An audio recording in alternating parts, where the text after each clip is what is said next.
Ayan, i-try naman natin si Honda Click from Quezon City to Quezon Province, dun sa aking resort dyan sa Barangay Anastasia, Chaong, Quezon, kung gaano kumonsumo ng gas. Tingnan natin kung ilang litro kada isang kilometro. So nagpuntang na tayo dito kay Petron. Dito tayo nagpuntang na.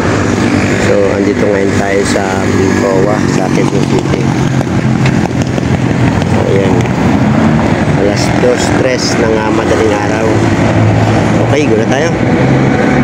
Pangapang na tayo. Alyang dadaanan kasi natin San Pedro, Binyan, Santa Rosa, Pacuya, Palamba. Napapasok na tayo ng bayan ng Chaong, Quezon. Bayan sa din boundary ng Laguna at saka Quezon Province. Napapasok na tayo. Itong ating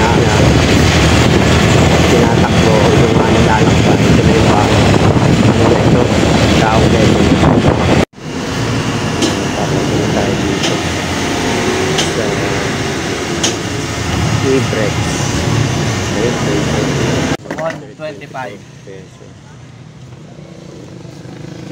Ay, tapos pare 125. puntak talaga. Apaw na nga. Wow, apaw talaga. Ayan, bali yung natakbo, ang nakalagay dito sa Odo 910. Nung umalis ako sa Quezon City ay 806.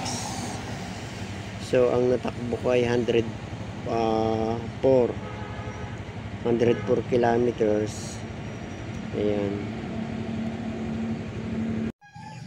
Ayan, dumating na tayo dito sa aking resort, dito sa Hobby Resort. Andito na yung aking si Click. Okay na siya. Bali yung natakbo niya ay yung total ng kanyang natakbo na kilometers ay 104 sa aking reading. So bali ang niya 49 kilometers per 1 liter na gas na unleaded. Nandito na ako sa aking resort. Okay, ganun lang.